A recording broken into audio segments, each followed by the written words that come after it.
This podcast episode is brought to you by Coors Light. These days, everything is go, go, go. It's nonstop hustle all the time. Work, friends, family expect you to be on 24/7. Well, sometimes you just need to reach for a Coors Light because it's made to chill. Coors Light is cold lagered, cold filtered, and cold packaged. It's as crisp and refreshing as the Colorado Rockies. It is literally made to chill. Coors Light is the one I choose when I need to unwind. So when you want to hit reset, reach for the beer that's made to chill. Get Coors Light in the new look delivered straight to your door with Drizzly or Instacart. Celebrate responsibly. Coors Brewing Company, Golden, Colorado.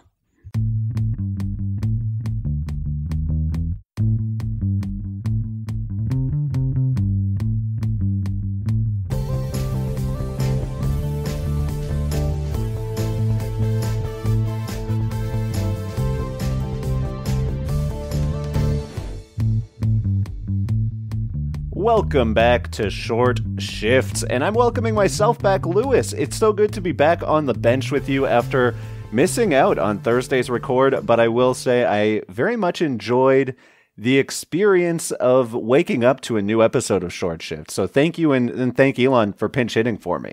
Yeah, he really stepped up and hit it out of the park for us. So yeah, thank you, Elon. That was a ton of fun getting to record last Thursday for the show that came out on Friday. Really enjoyable. And then, of course, man, they killed it on the mega show, running down all of these hot streaks. You know, we'll have to find another topic for ourselves here today. Good thing nothing newsworthy happened since Sunday in the NHL, right? Well, yeah. And before we do get into the postponement, the COVID postponements in the Canadian division, I do just want to mention, I'm glad Elon, got to experience the intensity of the short shift and having to censor yourself down to 20 minutes. But of course, let's get going. We will talk about Montreal, where 4 games. Montreal had a triple off night schedule, including Monday, Wednesday, Friday, and Sunday. And now they have no games because Jesperi Kotkaniemi and Yoel Armia hit the COVID list yesterday on Monday. This is going to be a big impact for anybody with Edmonton because that means 3 games for Edmonton, including Monday night, have been canceled. And there will be an Ottawa game on Sunday that is canceled. Huge bummer. And especially at this time of the season, Lewis, most leagues have 2, maybe 3 weeks left to make the playoffs. Are you getting skittish? Are you dropping any Habs in any of your leagues? So I'm not going to drop anyone who I know is like a for sure roster player that I want to have around. I think Armia probably is on the bubble there and might be a guy that I'd be willing to let go. I know he's been really good since the coaching change. I think like Gallagher, Suzuki, Toffoli, Anderson probably are all worth holding on to. The D-men, especially Petrie, obviously worth holding on to. But yeah, I think some of those other bubbly waiver wire guys might be worth having a drop here, unless you really think you can survive, a full week of your Montreal players out. It would be a streamagami if it weren't for such a busy Monday night that we had. I think they covered the specific nomenclature that we've got to use for this particular Montreal night. Because Monday was the busy night, it can't count as a streamagami for us. That is exactly true. Lewis, you mentioned Josh Anderson, and that's the player I was going to ask you about specifically. I know you have him in the Cupful. I know you have a must-win matchup, but you're saying that you're going to hold on, eh? That's correct. I'm going to try and hang on there. It does affect my judgment somewhat that my opponent has Tyson Barrie and is going to be missing him for a couple games there. So really it's just 1 game advantage that he'll get out of it. So that is weighed on my thinking a little bit. We'll see if, come Friday, if things are getting really desperate, if I need to make a move. But I've got other players that I can move around potentially as well.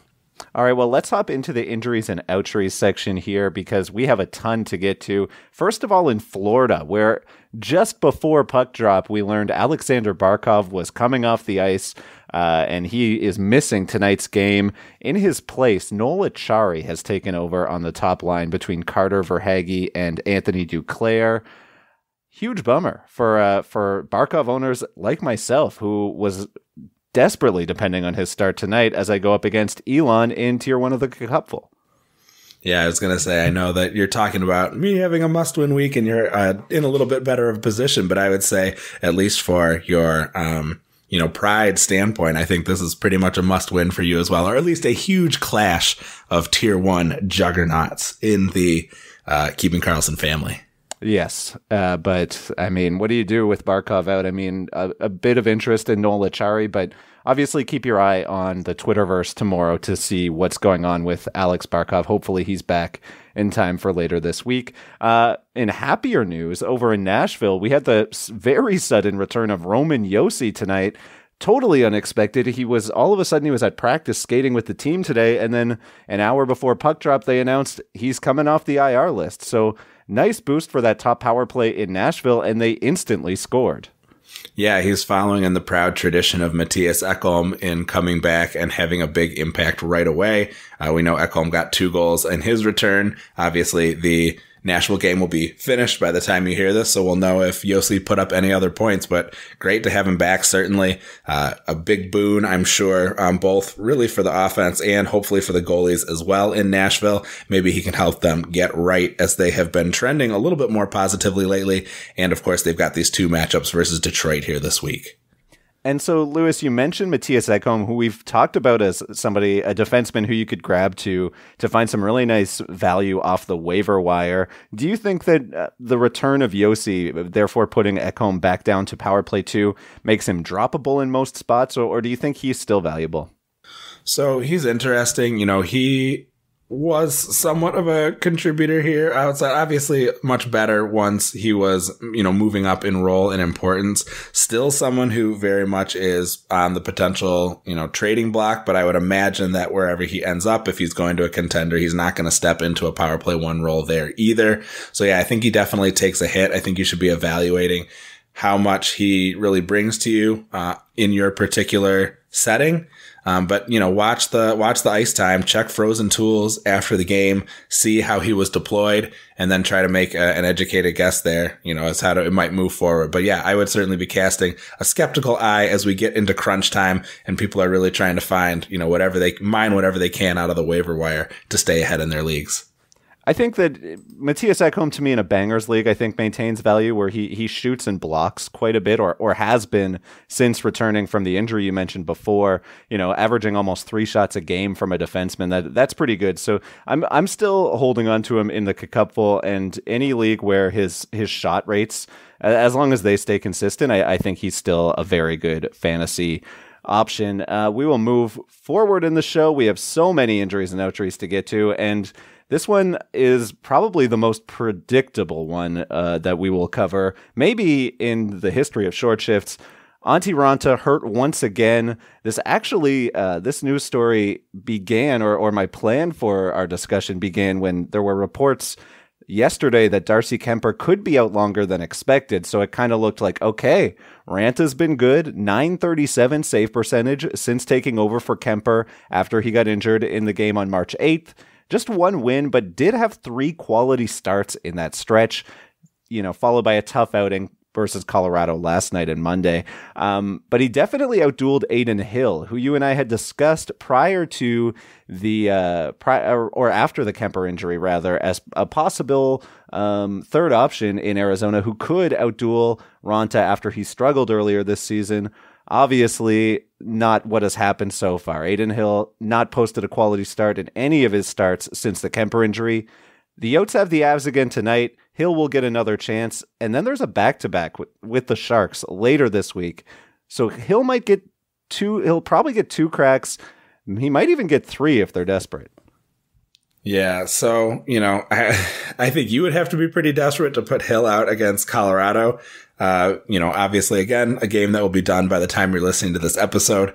But, very dangerous. Even for the best goalies, we saw what happened to the Minnesota goalies who have been, such an unstoppable tandem when they went against Colorado and gave up 5 and 6 goals, respectively. He's given up 3 goals in 3 straight games. Like you said, not a quality start.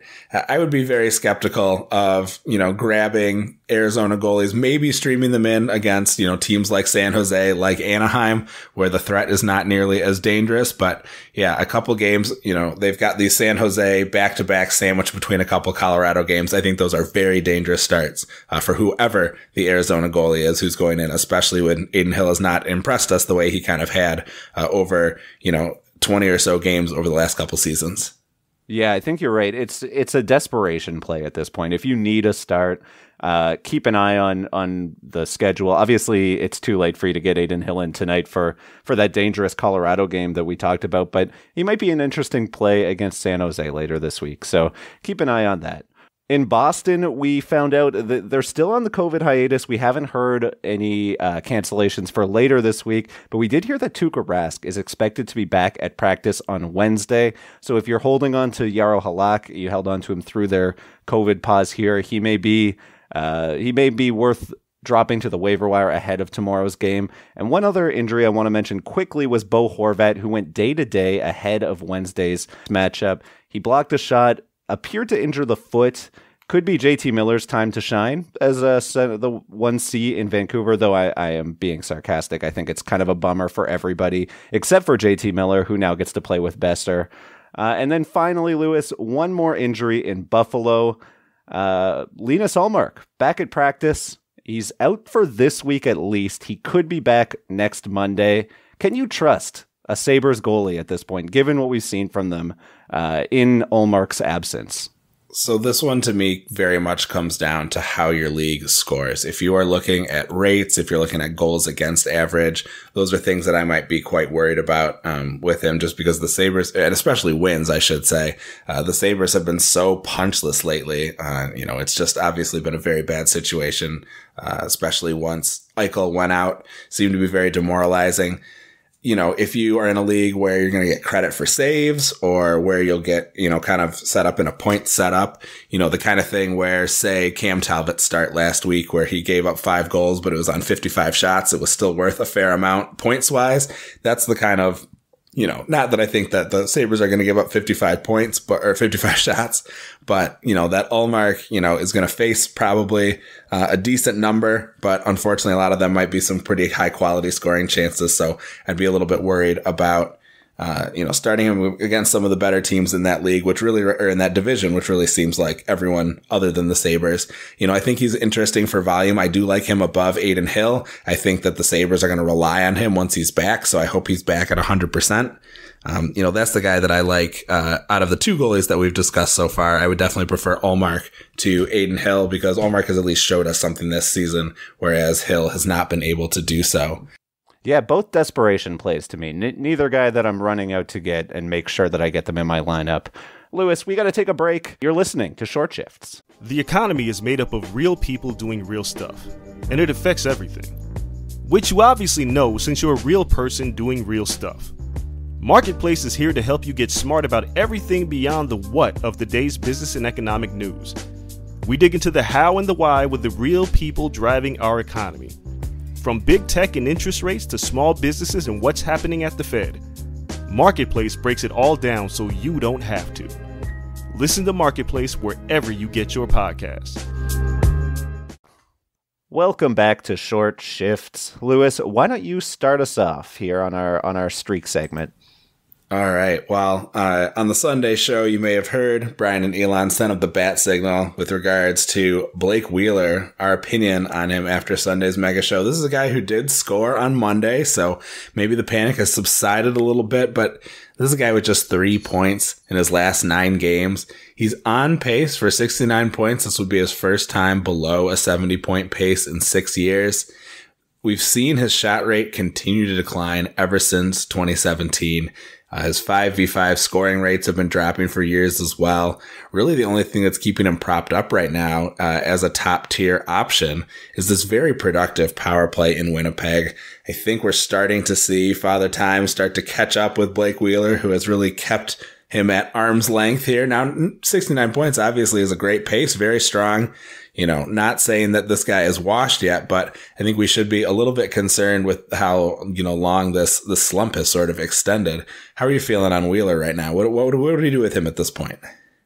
I mean, the panic meter, I would say, is around a 5, not because I think that he's a drop, but because I just don't think that he's, for a while there, he was kind of this guy that you could get at around the end of the second into the third round, and he would just be so productive, like 70-plus point seasons every year. And that was, before scoring even skyrocketed in the past 2 or 3 seasons. So, I mean, I've loved Wheeler forever, but it's really tough to see those shot rates drop and to see the points going down and not kind of come to the conclusion that we've passed peak Wheeler.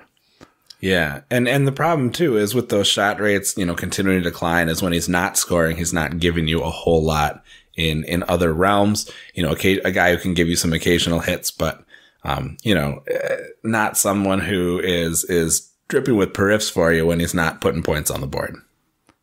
Absolutely. Yeah. It's somebody who you're not going to be able to draft in the first top 50 probably moving forward. And just kind of a sad story. It's sad to see these guys go out like this. And I mean, if you're in a cap league, you're probably pretty worried about getting Blake Wheeler off your books moving forward, because it's not that contract he signed recently within the last couple seasons, not looking like it's going to age particularly well. Let's move on here to a hot streak in Carolina, where Alex Nedeljkovic has put up 7 quality starts in his last 8 games played, 6 wins in that span. He now has a .930 save percentage on the season, absolutely crushing it in a tandem with James Reimer since Petr Mrazek went down. 19 save shutout on Monday night. They don't ask how, they ask how many, right? And so in this case, I think what that means is they don't care how many shots, just how many shutouts.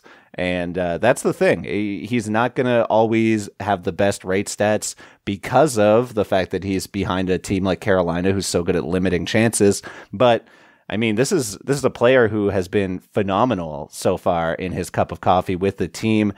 And the 2 goalies ahead of him have been pretty up or down. So, now that Mrazek seems close to returning, I'm just curious, do you think that Alex Nedeljkovic keeps his role? Do you think he stays on as a 1A, 1B, or do you think that they have some sort of 3-headed monster? What comes next?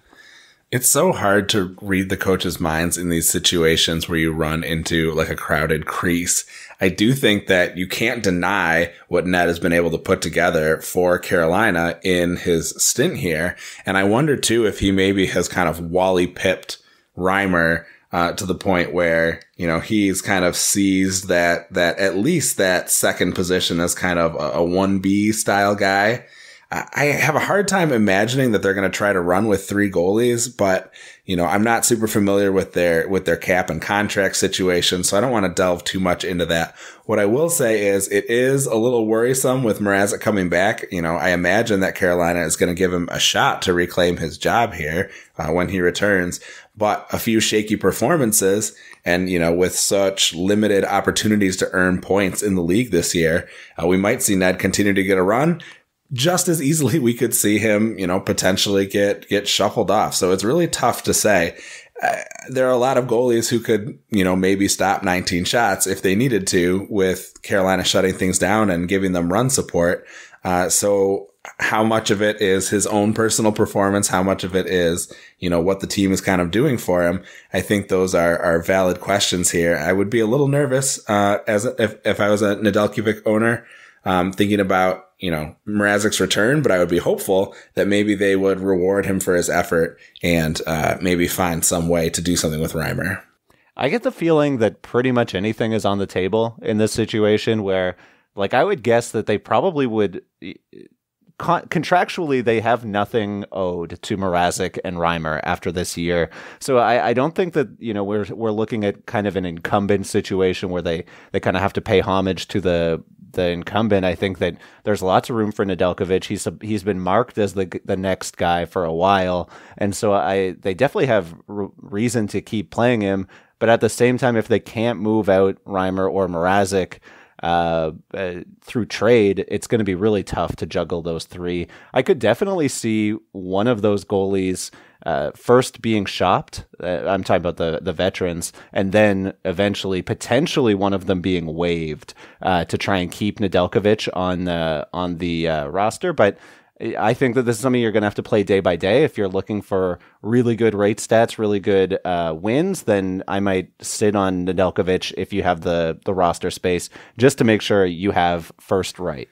Yeah, if he can maybe be that third goalie for you who steps in on occasion to secure you some goalie stats or points, that can be helpful. But yeah, I just worry about the frequency that we're going to see him. And like you said, anything's on the table. He could get a huge run and continue going with it, or he might, get shuffled to the back of the line with the goalies returning to health. All right, Lewis, one final streak tonight. We have a cold streak in Vegas. Alex Tuch is now on line 1 with Pacioretty out. He didn't do anything last night, despite a 5-1 win for Vegas. Tuch is now pointless in 4, but he's getting line 1, power play 2 on a very good Knights team. Would you be holding on to Alex Tuch, or do you think he's more of a streamer at this point? I think he's the kind of guy that I would be willing to stream out if I had something appealing coming and I felt squeezed in other spots. Tuch has certainly shown some scoring acumen and he's been successful, but you said it right at the start. He's on this line 1 because he's replacing Max Pacioretty. He's not playing on line 1 with Patches. And I think that does make that position a little less appealing. It's not super appealing to me. I like Tuch, but I think he is just as likely to score, as kind of any of your random streamers at this point, especially with this low scoring slump that he's been going through the last few days. Lewis, that's all the time we have for tonight. Why don't you sign us out of here? All right. Well, thanks so much, everybody, for downloading and listening. We very much appreciate it. We hope that you enjoy listening to our show, our couple shows that appear between the Sunday mega shows from Brian and Elon. Please give us a follow at Short Shifts KK. Follow Brian and Elon at Keeping Carlson, Dave Betton of Stream Scheme at NHL Stream Scheme. Please visit, enjoy, patronize the great sites we research our episodes with at Yahoo, Frozen Tools, Natural Stat Trick, and Cacupful.com. Our intro and outro music was created by Pat Roach, and until we see you next time, play smart and keep your shifts short.